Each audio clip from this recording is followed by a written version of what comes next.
Thank you, Honorable Ruto, for your opening statement. Let's get right into the first topic of discussion here tonight, and that is the cost of living, something that many Kenyans are concerned about tonight. At the moment, Honorable Ruto, we currently have 3 subsidies in place on fuel, on unga, on fertilizer, all aimed at dealing with the cost of living. Do you believe that subsidies are the way to go and are the right approach at this moment to deal with this issue?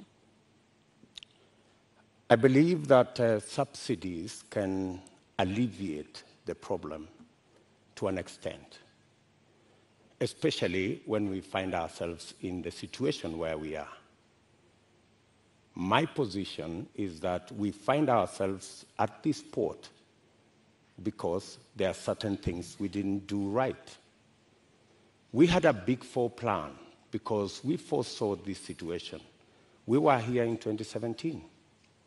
We decided then that it is proper to formulate a plan that included matters food security. If you look at the 4 pillars of the Big Four plan, one of them was agriculture and food security and nutrition. Unfortunately, that plan fell apart. It was actually sabotaged. So we find ourselves in this space because, one, we didn't capitalize our agricultural sector. We actually removed the fertilizer subsidy program that existed, which we just reinstated, I think, 3 months ago. Why did we withdraw it in the first place? Because to deal with the cost of living, you just have to increase agricultural productivity. And to increase agricultural productivity, you need to do 3 things. Number 1, make sure farmers have access to inputs, fertilizer, seeds, pesticides. Make sure the farmers have the necessary capital to be able to do the farming. And 3, make sure they have access to markets that are not rigged. Unfortunately, we didn't do that, and that's why we find ourselves in the situation we're in. So that's why in our plan, as Kenya Kwanza, we have set out with clarity what we need to do. We have put in place a 30 billion revolving fund to make sure that farmers have access to inputs. We have added a 12 billion shilling expenditure on agricultural extension, because it's not just enough to have inputs. It's also important for farmers to use the latest information on how to get our farming right and increase the productivity of every farmer. And the statistics show, with access to fertilizer, with access to certified seed, with access to capital, a farmer who produces 5 bags can produce 15. So we can actually double, if not triple, our agricultural output. What that means is that the 2 million farmers who today are net importers of food themselves can actually produce surplus. And we can make sure that we have sufficient supply that ensures that the prices are reasonable for everybody. So the real solution to the cost of living, especially on matters food, because we all understand the biggest contributor to the high cost of living is the cost of food. The average expenditure of families is 52% of their income. In fact, poorer families spend between 60 and 65% of their income on food. So dealing with the cost of food significantly deals with the challenge of high cost of living. Honorable Deputy President, if I may just interject, what you say today has also been said by you before. In the first term of your administration, you pledged the same, that you are going to deal with agriculture, you're going to support farmers, and that's when the first fertilizer subsidy was rolled in before it was embroiled in scandal. And you'd also promised the Galana Kulalu project. When you say today that the food security aspect of the Big Four agenda was sabotaged, what exactly do you mean? What failed in the Big Four agenda with regards to food security? Precisely that. It was sabotaged. By who and how? Because you know as well as I do that we never got to implement that plan. Immediately, we changed course, and the whole Big Four plan was shelved. And we went on a tangent because of the handshake equation. We went to handshake, to BBI, and the rest is history. We didn't get the time to do what we had promised the people of Kenya to do. In fact, immediately thereafter, I tried, like has been tradition for me, to support my boss. And many times, I tried to push the Big Four plan to the extent that my boss, the president, asked me that he wanted to do things differently. And he requested that he wanted to assemble a different group of people to help him deliver on what he wanted to be the legacy of the fourth president. And unfortunately, the Big Four suffered a big blow because the whole of that program did not take place. Galana Kulalu project, Honorable Deputy President, was launched during the first term. What happened? What went wrong? Why did it fail? The Galana Kulalu project was conceived. In fact, what happened is the first 10,000, the pilot on the first 10,000 program took place. In fact, the first harvest of maize in that program came into being. And the recommendations from the trial on that project was we needed to build a dam because the water from the river was not sufficient to do the Galana Kulalu project. We needed to scale up now and do the dam so that the water that was available, because the soils research and the trials showed that the soils could actually support the production of maize and other cereals. Unfortunately, it didn't move from there because we didn't get the dam sorted. And you know that we had actually 57 dams that we would have wanted to do. Unfortunately, they didn't happen. They suffered. So why didn't you do the dams, Honorable Deputy President? And the former ambassador of Israel to Kenya also said that they were facing frustration in supporting the Kenyan government on this. Why did you not do the dams? Why did you not go ahead with the implementation of the Galana Kulalu project? The Galana Kulalu project, as I have told you, was part of a wider plan to make sure that we move our agricultural productivity from rain-fed to irrigation. And it was not just about Galana Kulalu. It was a series of other dams, including what we call the High Grand Fall dams that were supposed to feed into the lower part of the Tana. It was Lowat Dam in Turkana. It was Radat Dam in Baringo. There was a big plan around that was now supposed to roll into place with now our targeted, because our second term was targeted at agricultural productivity and food security. And we had now made it the deliverable for our second term. And as I have told you, our second-term program ran into headwinds.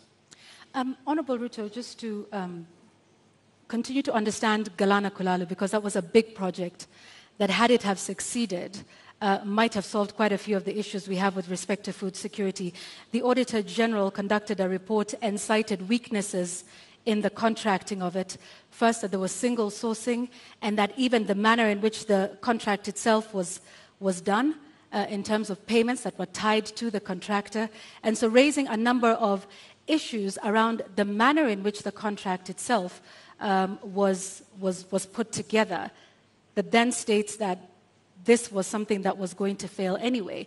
And so what's your response to that with respect to the manner in which contracting is done in this country, particularly with Galana Kulalu, which was a big project under the first term of the Jubilee administration, of which you are a part? I quite agree that issues were raised around the contract, and that is why the contract actually was shelved with a balance. It didn't go the full hog, because when those issues were identified, it led to the contract being stopped so that those issues could be addressed. But by the time it was getting there, already the trials had been done, the pivots had been set up, the first crop had been harvested, and we already had the template on what actually needed to be done, because the contract, the initial contract, was for the first 10,000 acres. The real contract was for the 1 million acres, which was really the target for food production. But as I have told you, that is not the only project we were looking at for food production. And let me also say that even without the implementation of the Galana Kulalu, supporting the farmers as they are today would still guarantee us a situation where we would not be in the situation we are in. Today, for the first time in Kenya, the price of unga has gone to 230 in some cases. It's never been that bad. I must say, as a former Minister for Agriculture, serving under President Kibaki, I am the minister who assembled the infrastructure that provide subsidy on fertilizer. And we saw an increase of 5 million bags of maize when we rolled that plan. When the fertilizer subsidy was cancelled 2 years ago, that is why we are where we are. We are not here because Galana failed. We are here because we didn't do what we needed to do with our farmers the way they are today. What Galana Kulalu was supposed to give us is actually that extra production that would even make it possible for Kenya to export. There is absolutely no reason why Kenya today is spending 12 billion shillings to import maize from Uganda or from Tanzania. We should be net exporters of maize, for example, but we are not. And the reason why we are not is because our agricultural sector is undercapitalized. We have removed the support that farmers always had. And that is why, for the first time, because of the things we didn't do, because of the removal of the fertilizer subsidy, for the first time, the price of unga has gone to 230. Honorable Deputy President, you say that a lot was done in the first term, and that is why we got to a point where in 2017 we still had a rise in food prices? In 2017, it was specifically because of drought. And for your information, the prices of flour, maize flour, went to 140. It didn't go to 230. That's the whole difference. However, then, even Honorable even Ruto, in the situation of drought in 2017, what the debate then was 2-kilogram packet of maize was retailing at 140. Today, it is retailing at 230 because compounded with the drought, we just did not produce as we should have produced because we didn't support the farmers the way we have always supported the farmers. Honorable Ruto, I'd like to speak about another issue that is a contributing factor to the cost of living, and that is the high cost of fuel in the country. What do you propose to do with that? Because there's also a current subsidy in place for that. What do you think is the solution to the rising cost of fuel, which, as you know, drives the cost of a number of other products? I think the first thing that we need to do is to look at the taxes, because 50% almost of the cost of fuel in Kenya is taxes. I think it's time, as a country, we looked at, I think there are 15 different taxes on fuel. And I think it's time we relooked at how else do we raise revenue. Which taxes would you be proposing to remove from fuel, the cost of fuel? I think majority of the taxes that are in that bracket, I think there are almost 15 different taxes that are there. I do not have the specifics, but those 15, I think we need to interrogate these 15 different taxes. Which ones can we put aside so that, like other countries, we can limit the taxation on fuel? Take, for example, let me VAT. ask, yeah. Yes, okay, take, carry for on. example, VAT. Correct. I think we need to rethink taxation, VAT taxation on fuel. That was the latest inclusion of taxes on fuel. And I think it was very controversial. Yeah, Honorable Ruto, VAT on petroleum products was indeed controversial. Let me take you back to 2013 when VAT was imposed on this as a condition by IMF. At the time, then Majority Leader Aden Duale said, and I quote, "The 181 members have been convinced by our party leader and our deputy party leader on the rationale of 8% VAT on petroleum products." He went on to say, 181 is a very big number, and we will convince our members from the NASA side. So you, at this point in the year 2015, I believe, when this was passed, were pushing for 8% to be added on VAT. Today, you are saying you want to abolish VAT on petroleum products. Why should Kenyans believe you today? Why wouldn't they? I mean, we live in a dynamic country, and it's only fools who don't change their mind. If you are in a situation where the price of fuel has gone to 160, I mean, it's time to think. I mean, when this VAT was imposed, then the price of fuel was under 100. Honorable Ruto, when the VAT was imposed, it was at the time a condition by IMF when we were seeking a precautionary facility. Today we find ourselves in the exact same position with a third tranche of an IMF facility, and once again they are calling for the same issue that we are facing with VAT then is the same one we are facing now. And at the point, IMF has in fact said that we do not need to be removing taxes on petroleum products.